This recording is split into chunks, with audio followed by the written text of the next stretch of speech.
Today we want to talk about very important aspect that is Ethernet. CAN bus is a bus, so it's a shared media. Everyone is using the same media to communicate. While the Ethernet is using a star topology in which each of those ECUs is receiving its own cables. ISO 21434 is more detailed than the WP.29. The regulation does not tell you how to do things. When we use adaptive AUTOSAR, Ethernet is going to be a more natural candidate for the backbone network.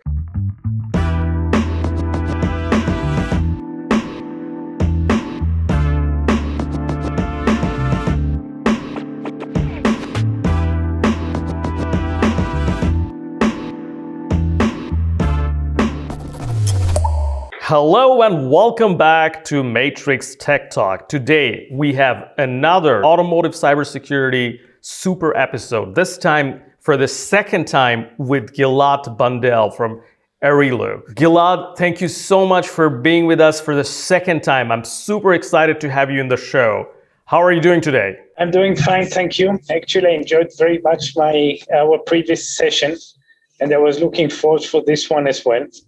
So, looking for the challenges of this event, the questions that you're going to ask me, and I'll do my best to provide the best answers. Amazing. So those of you who did not happen to watch the previous episode, I highly recommend you to watch it because this is a mind-blowing episode. Go ahead and click the link in the right-hand corner of this video and watch the previous episode. And for now, Gilad, for those who did not see the last episode, for them, I would introduce you a little bit. You are the Vice President of Product and Marketing of Arilou Automotive. You've been working in cybersecurity for 30 years. And from a very, very early age, I remember that you had your first hack. So without further ado, can you please tell our audience a little bit about yourself and your background and how automotive cybersecurity and cybersecurity in general became your passion? To make the long story short, I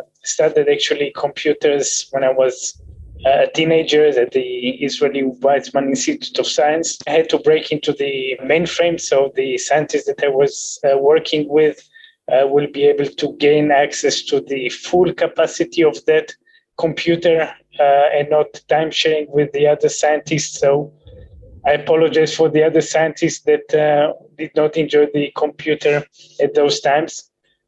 Just as a reminder, I did it by hacking the quantum of the time sharing and setting it to 0 in the evening and resetting to the default value with dawn. So all night we enjoyed the full capacity of that mainframe.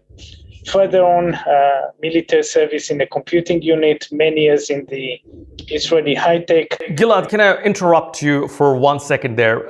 How old are you? Please tell us how old were you when you're doing your first hack? I was around 14, 15. That is the mind-blowing part. That kind of gives me goosebumps that you were a 14-year-old kid and you were trying to get more computation time to do your scientific experiment and you tried hack into the mainframe. That is how you got into the whole business of cybersecurity. Right, and just to keep in mind, we're speaking about IBM 165 over 370 over 165. That means it was 1.65 megahertz, the clock time, and it used to have 3 megs of RAM.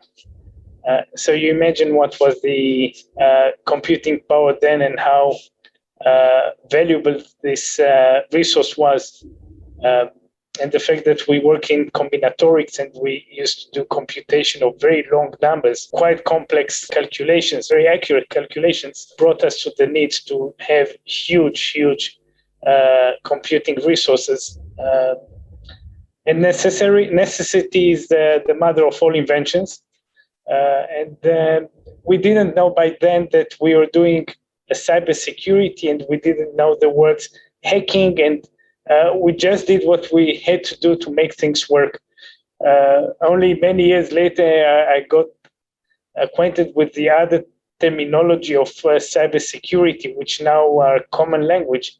But at that time, We developed, for example, a way to steal passwords using a fake login screen on the IBM 3270 CRT monitors.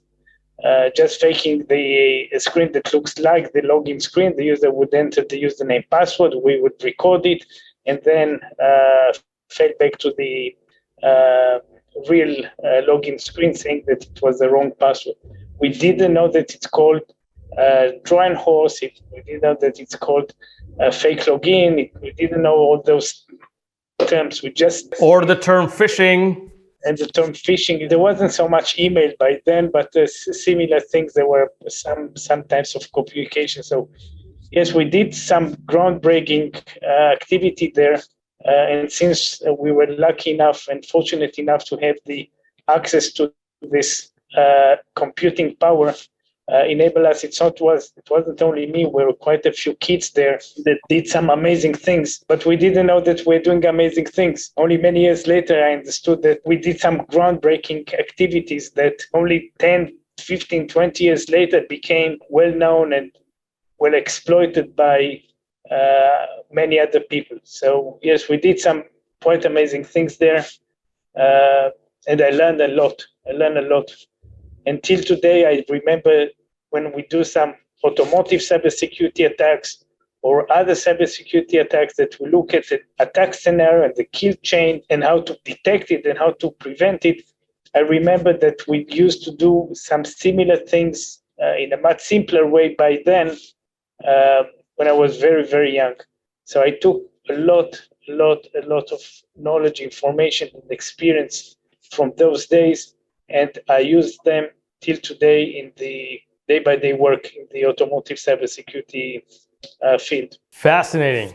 So without further ado, allow me to talk about the things that we want to talk about. Today, we want to talk about a very important aspect that is coming up in automotive, a vehicle network, that is Ethernet. We have a fundamental problem with CAN bus.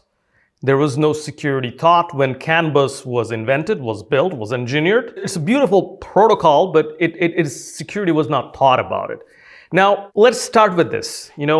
CAN bus versus Ethernet. What is the limitation right now we have in CAN bus that Ethernet will allow us to leverage? Both of them are two wires protocol.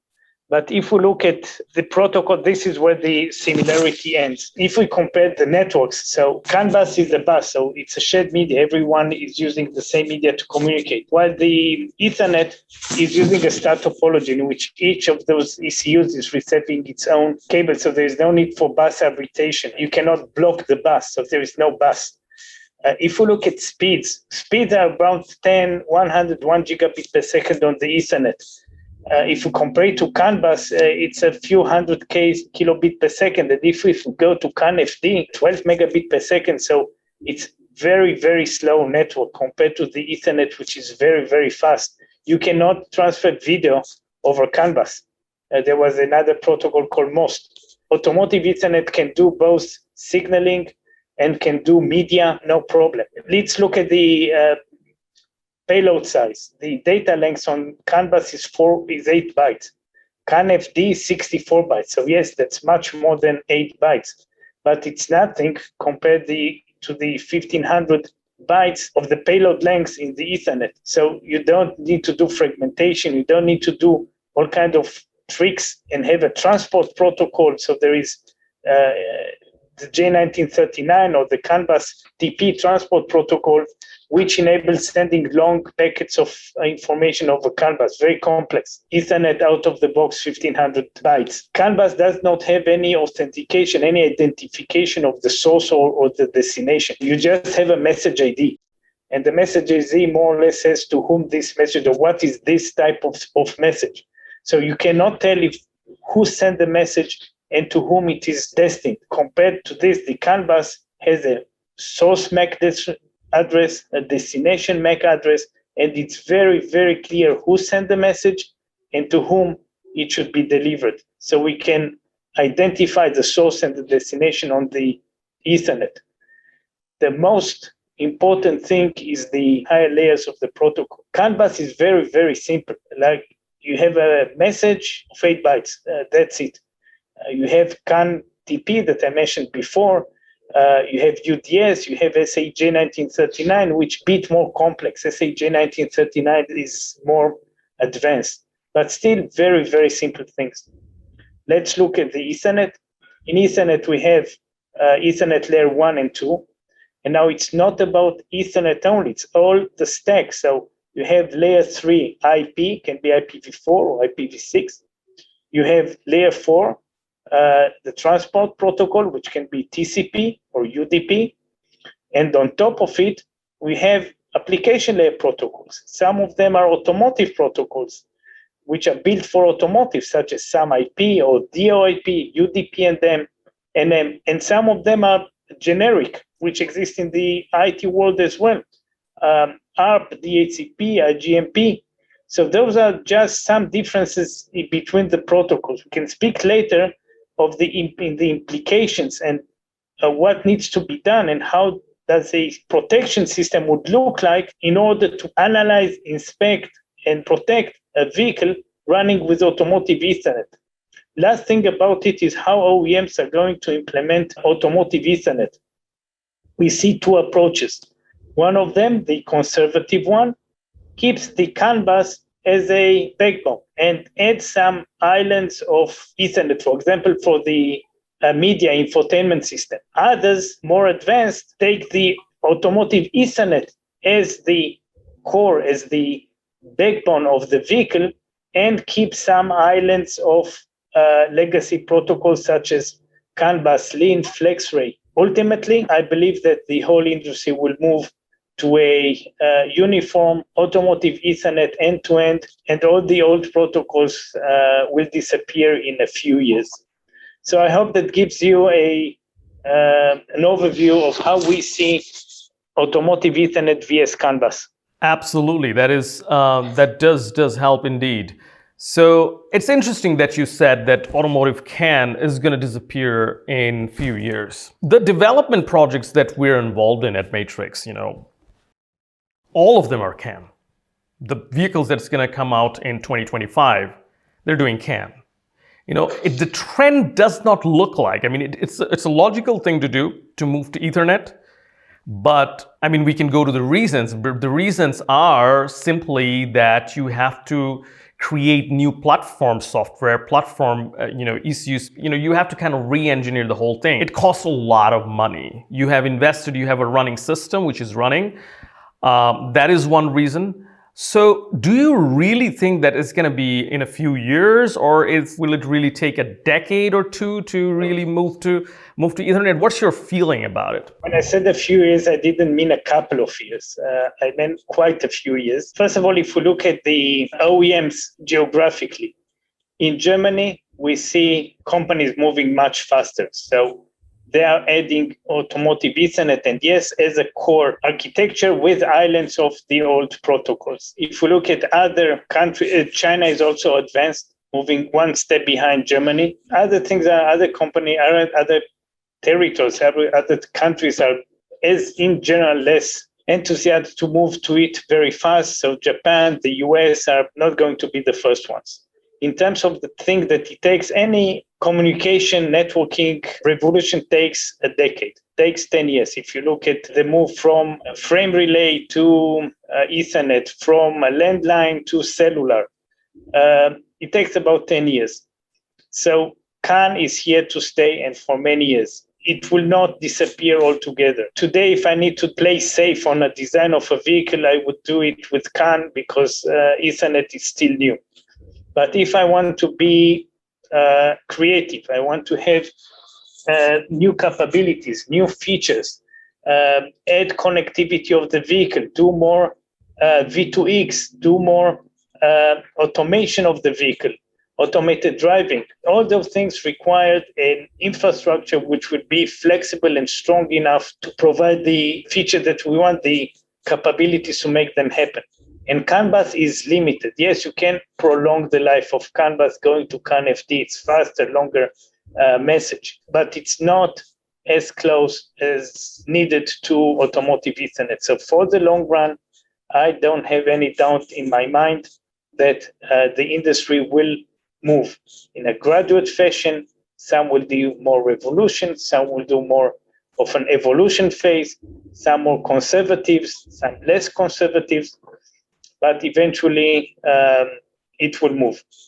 We will still see in 10 and 15 years cars that have CAN bus either as islands. If it ain't broken, don't fix it. So if it works, no reason. There are a lot of concerns regarding safety.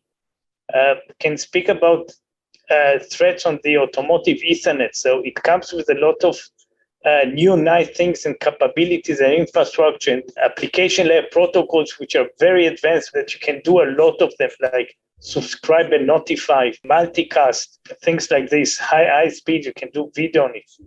But when you move to automotive Ethernet, you have an IP end-to-end connectivity from the hacker laptop, wherever he lives, to the last ECU in the vehicle. You don't need to move from IP over cellular to CAN bus. So you have IP over cellular going to IP over Ethernet in the vehicle. There are so many hackers that are well versed with IP and Ethernet and application layer protocols, even the standards one like DHCP and ARP and IGMP, which exists in the IT world.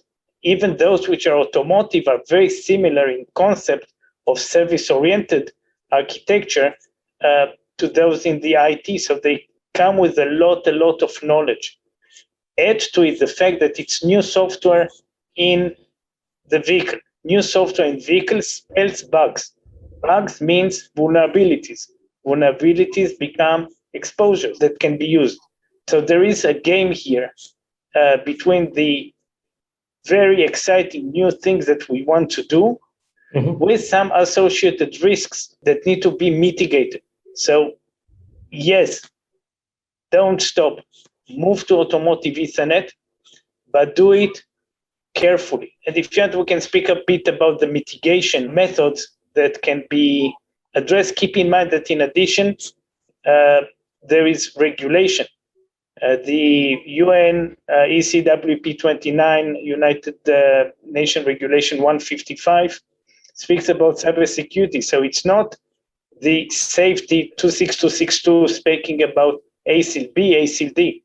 Now we're speaking about CAL, which is CAL 2, CAL 4, which is cybersecurity assurance level, which is very dedicated. So right now, the regulation is not in place. But in 1, 2, 3, 4 years, you cannot sell a vehicle if you don't have the certificate.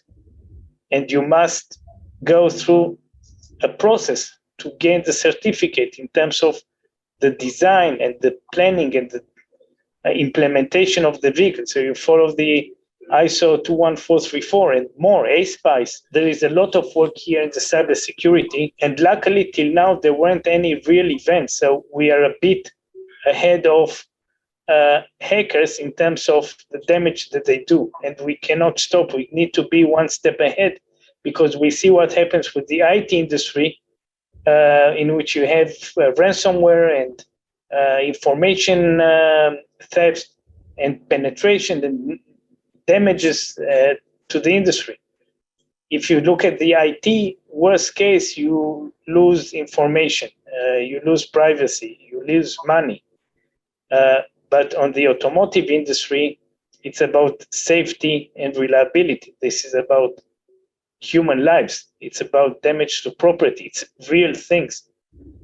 So luckily enough, they did not happen, but this does not mean that they will not happen. And we need to take the right precaution and the right steps to mitigate those risks and look at the threats and find the right way how to protect ourselves. You mentioned really a lot of stimulating things in your answer, and I want to touch base on those a little bit. So the UNECE WP.29 regulation, it's a very high-level regulation.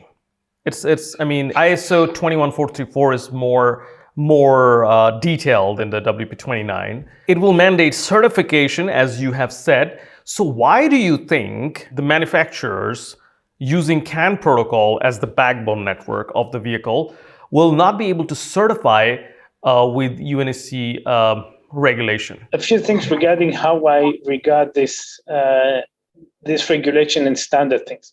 The regulation does not tell you how to do things. They tell you what to do. What to do.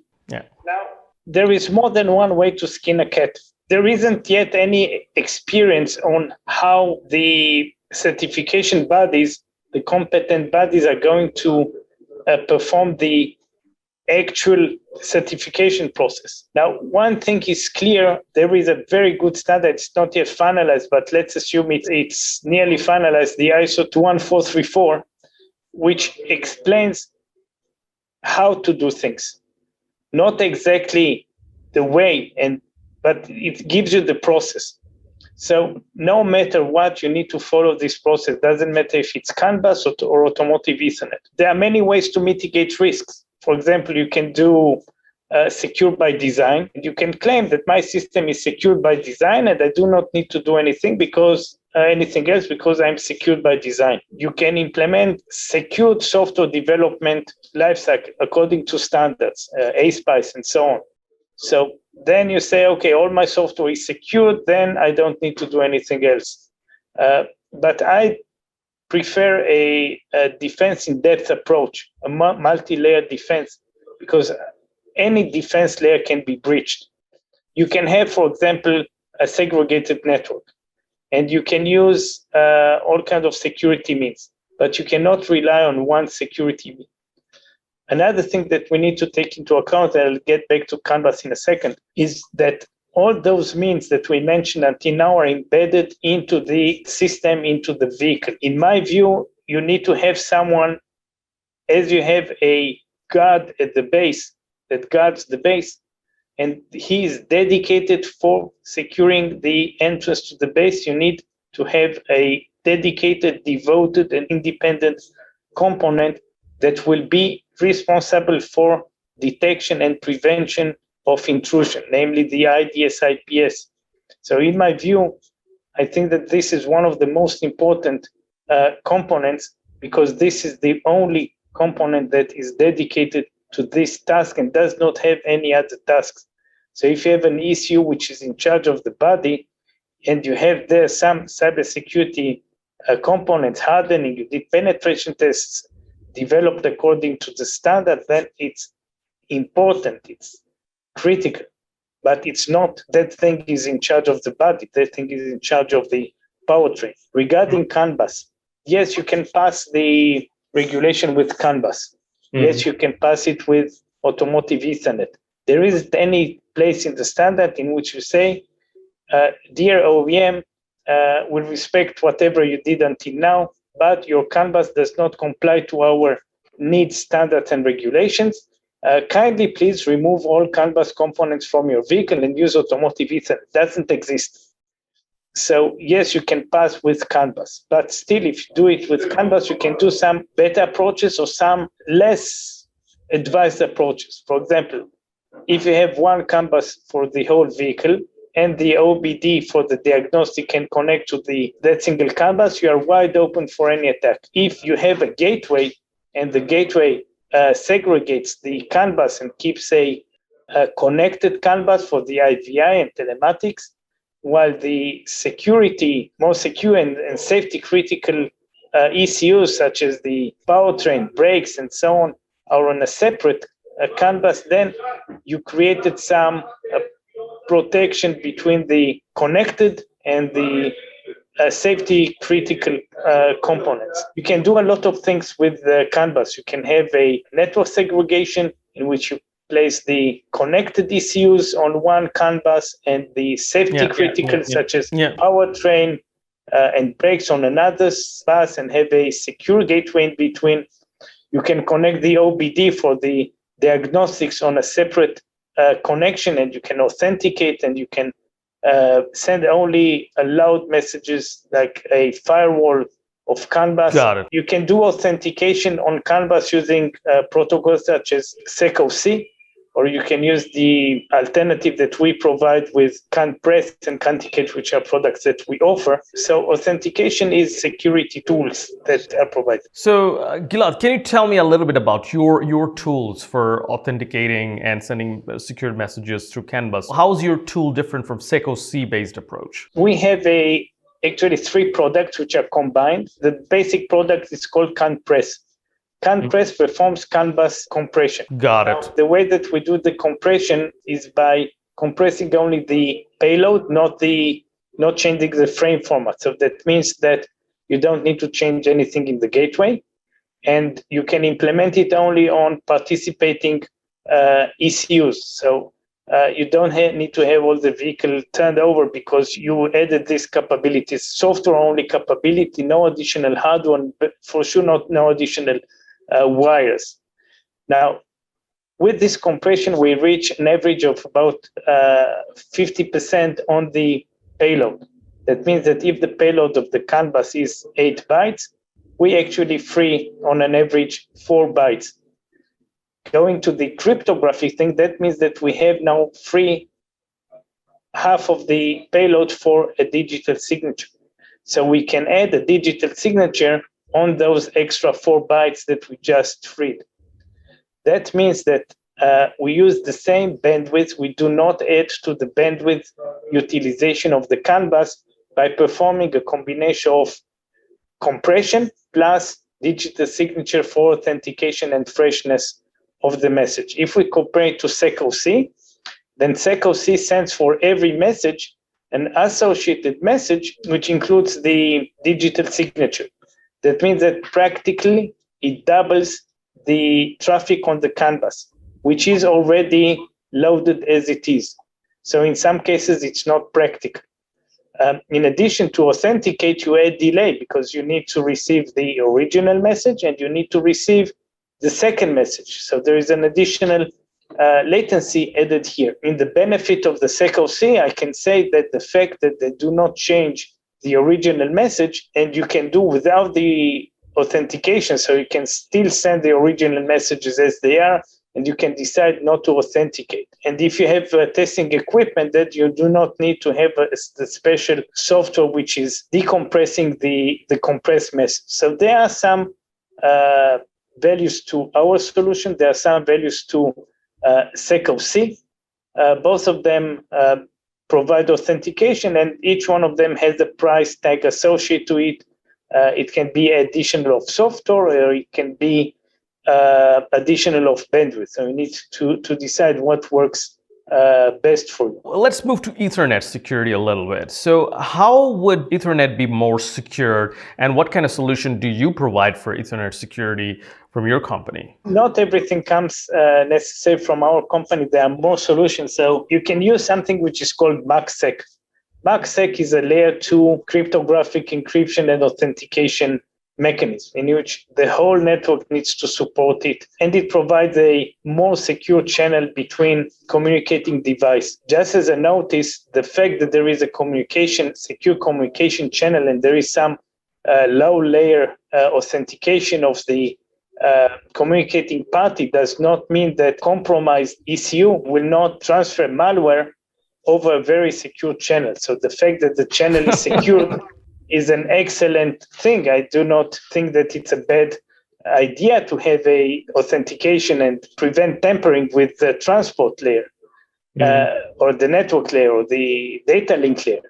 But having said this, doesn't mean that this is the only thing that we can rely on. So we need to make sure that not only the message was authenticated, but also to make sure that if the end device was compromised, then when we receive the information, we still need to inspect it. By the way, it goes the same idea with the V2X. The V2X, you have very good authentication than cryptographic means with certification authority, and we can speak V2X in another day. But still, if you have a compromised vehicle leading a platoon of trucks, and that first vehicle is reporting a roadblock that doesn't exist, everything propagates like a domino, and you stop in the tracks full platoon of trucks because one vehicle was compromised.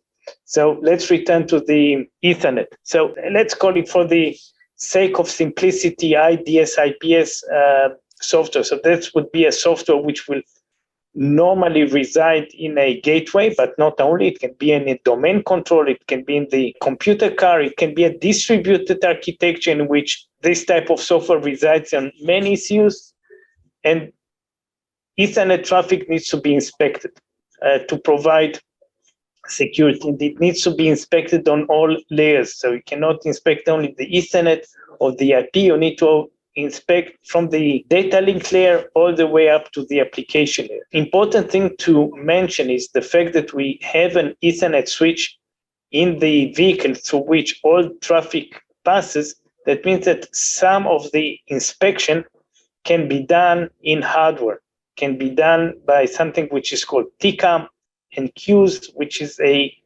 functionality of the switch. That means that those things can be done at wire speed. It's not even software. So at least ISO layers 1 to 4, and in some cases even deeper packet inspection can be done by hardware. And this is the virtue and the value that can be widely used and increase the prevention and protection of an automotive Ethernet network by doing many things in hardware.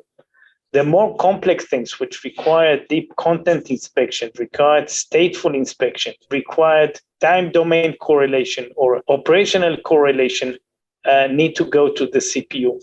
And in the CPU, the network traffic needs to be inspected for violation of rules, for deviation, for signatures, for anything which is an indication of an attack. Now, any such security event can be reported, and normally it is reported through the TCU over diagnostics to the something which is called SIEM, Security Information and Event Management, which resides in the VSOC. VSOC is the Vehicle Security Operations Center. So those people can respond to the incident, can do forensics, can analyze of the event, and we can speak a bit later about what can be done in the cloud. Not at the vehicle level, but at the fleet level. Regarding the frame that came in, if it is all okay, then it is returned to the switch for the continuation of the transmission traveling to the destination. A decision by the OEM is whether detection is enough or active prevention is required. And active prevention means that offending frames can be dropped. And this way we can prevent an attack. And it's not a simple decision. OEMs tend to be very, very conservative, and they take the approach of detect and response. That means analyze, and then we will send a new piece of software to update the firmware, while the regulators take a more proactive approach and they request detect and prevent. So OEMs would be more interested in protecting the fleet. They are afraid that some bug in the intrusion detection, intrusion prevention software will drop a legitimate frame, and by this there is liability, and you can cause an accident by mistake. From the other side, the regulators are more interested in protecting the individual vehicle, therefore require more aggressive approach. Got it. Gilad, I mean, you have mentioned again a lot of stimulating topics. So we need an intrusion detection system, and you went all the way to active prevention, active security. We're talking about defense. In my opinion, is more passive security, and detection and prevention is more active. And we need a healthy combination of both. Now, you also mentioned whether the detection is going to happen in vehicle or is it going to be in the cloud. Now, I want to bring in another topic that all these things, even the SecOC in AUTOSAR that you mentioned, when we use adaptive AUTOSAR, Ethernet is going to be a more natural candidate for the backbone network. Again, automotive industry is slow. Technology, you said technology take a decade to come in. In automotive industry, it takes even longer, as my experience says. So how would adaptive AUTOSAR and Ethernet play in combination to kind of like accelerate the process, or what kind of advantage can we leverage from these two technologies? I think that I don't have a very good answer, because it speaks about predictions, and predictions are very hard to make, especially about the future. It's not my quote, but someone else. In this respect, I don't really know what to expect. Yes, Automotive Ethernet will go into vehicles regardless of AUTOSAR. Even if your whole vehicle is using other operating systems and not AUTOSAR based and AUTOSAR compliant, you can use automotive grade Linux, you can use Green Hills, you can use, I'm not doing here any advertising to any of those companies, but there are many other alternatives. So Automotive Ethernet will move regardless of the operating system used. It supports all the operating systems, and all operating systems are supporting Automotive Ethernet. So I think, in my humble opinion, and here you can see that I'm a bit hesitant here compared to other places where I was more decisive on my views. I'm a bit hesitant regarding what would be the right answer. I think that we need to wait. Yes, I think that moving to adaptive AUTOSAR adds more capabilities, more flexibility in general, and it has more support for Automotive Ethernet. I think it can be an enabler, some catalyst in the process. But even if it wasn't there, it wouldn't be a showstopper for the Automotive Ethernet. So yes, they are related. Yes, there is some synergy between them, but there is no dependency. Got it. So the other way around, if there wasn't any Automotive Ethernet and we were still with CAN bus, then adaptive AUTOSAR will still be advancing and extending its reach into the industry. The same goes with Automotive Ethernet. If there wasn't adaptive AUTOSAR, still there would be Automotive Ethernet. So there is some relation between the two, but not more than this. The thing is, if we say that adaptive AUTOSAR without Ethernet, only CAN-based, then we cannot take full advantage of the adaptive AUTOSAR stack, because the adaptive AUTOSAR is service-based, and you need to exchange enormous amount of data, and you need to do it fast because of safety, right? And CAN has this limitation. So if you want to take the full advantage of adaptive AUTOSAR, then you need faster protocols. So I think they're kind of like one may, as you say, it's hard to predict. One may help each other to kind of like propagate into the market, but only time will tell. Since we're actually approaching the end of today's session,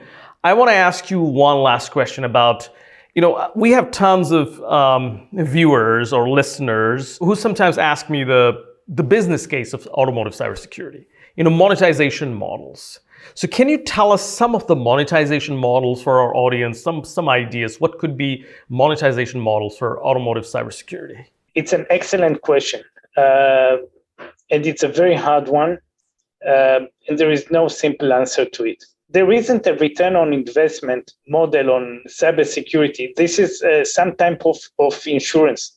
Life insurance, you don't enjoy the outcome of a life insurance yourself. Others enjoy. For cybersecurity in general, it's very hard to ask what if. If you look at cybersecurity in the IT industry, there are a lot of investment there. You could say that I detected 100 attack attempts, but some of the attacks you did not detect and you don't even know that they are there. Someone might be stealing your information without you knowing about it. So those are unknowns. You don't know that things do not happen. If you prevented something, it's very hard to tell what would be the outcome if you wouldn't prevent it. So there is a virus that you stopped.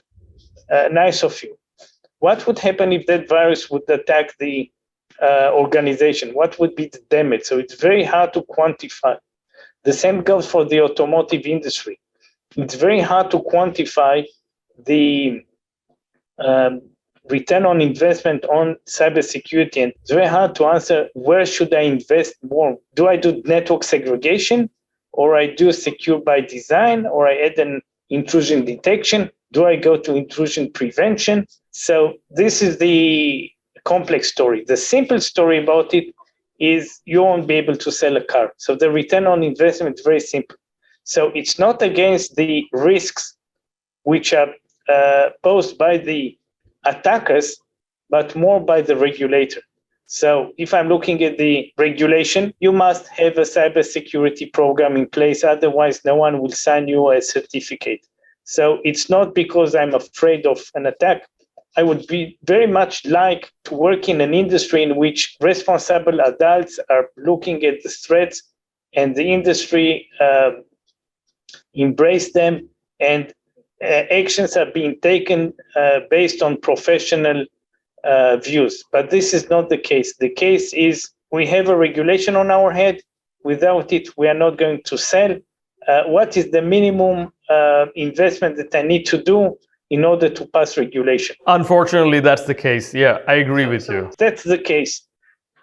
Regarding monetization, the thing is that we see a lot of information and we can analyze this information and we can look for interesting things which can be indicative of something. So if I'm doing cybersecurity, I can look at the cybersecurity attack, but I can also look at other anomalies such as chip tuning.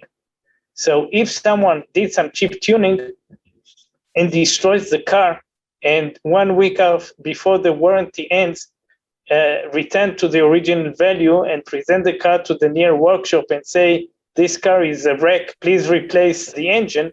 And the reason why the engine needs to be replaced is due to the fact that all the safety and security mechanisms of the vehicle were overridden and we could drive like crazy and destroy the vehicle along the way. This is a clear return on investment. Same goes with reckless driving, same goes with preventive maintenance. So I don't know if preventive maintenance it's a neighbor of cybersecurity because it is looking at anomalies and reaches the insight that something is going to go wrong with the vehicle very soon. So please see your vehicle service center sooner. This is one direction. We can speak separately because they obviously won't have time about V2X and V2X monetization, which can be a bit easier because there you can listen to the traffic from many vehicles from the outside. And another thing that we can discuss, I'm inviting myself to your podcast for more than once. We would always love to have you, Gilad. Thank you, my pleasure. So what can be done in the cloud? If you look at the cloud, then you see a fleet-wide view. So you can understand whether you have a cyber attack which is local to one vehicle, or this is something that has to do with geography, or has to do with a make and model, or has to do with all those that have an ECU with a certain software version, that you need some asset management. So yes, there are a lot of things that can be done, but monetization is one thing that we scratch our heads how to monetize, because selling simple cybersecurity to OEMs, they will buy the simplest, cheapest thing that they can get their hands on to pass certification. I mean, with the monetization, since we have some minutes, I love it the way you put it. The ROI, when we talk about the ROI of cybersecurity, it's very difficult to sell, but when we talk about risk management, we can put a number on the table. Now, I want to go to a little bit into the future. So the last remark that OEMs will buy the cheapest solution, that's so true, because in automotive industry, every cent counts. So what's your monetization model? You're selling your solution to the OEMs or the tier ones. Can you imagine such a scenario like the way it used to be? I'm bringing the analogy from mobile phone industry. There used to be Nokia, they had their app development platform that you could develop an app and only run in their device. Apple, Android changed the whole world. It opened up everything for the whole world. I mean, companies like Tesla and many other pragmatic brands, do you think there will be a time that there will be an app store for automotive and I will be able to download Arilou security tools for my vehicle to make my vehicle secured, or any other apps for that matter, navigation system for that matter? And do you really see a realistic chance for us to get there? Or do we always have to be making software? I mean, whenever we make a software, we make it for a particular OEM. Yeah, so we deliver to the OEM. On the other hand, if we could deliver directly to the consumer, that opens up a whole new bunch of business cases, not only for security solution providers like you, but for many other things. Do you see that ever happening? And what is the hurdle if it doesn't? Excellent question. And by chance, our parent company, NNG, provides navigation solutions. So if we look a bit from the history and try to compare to other industries, in the vehicle industry, there was a map in the vehicle. and it was part of the infotainment, and you would type an address and it would navigate you to the destination. And then came competitive solutions from Apple, from Google, from Waze. So it was a competition. The thing that totally killed the map and navigation solution for a driver was the fact that you can do mirroring. So if you have a mirror, then you just navigate on your phone. That means that all the information and all the values that OEMs had by the fact that they could collect information and provide you information like advertising on your map suddenly disappeared, and now Waze, Google, Apple have it all. So this was a process in which the technology killed altogether this type of solution. Furthermore, new infotainment systems are Android-based, for example, and you can download applications directly from the App Store, from the Google Play Store, without the OEM in the middle. So the OEM would very, very, very much like to gain some share of this thing. And the fight is there, for example, new cockpit, which is a programmable cockpit in which you can download software.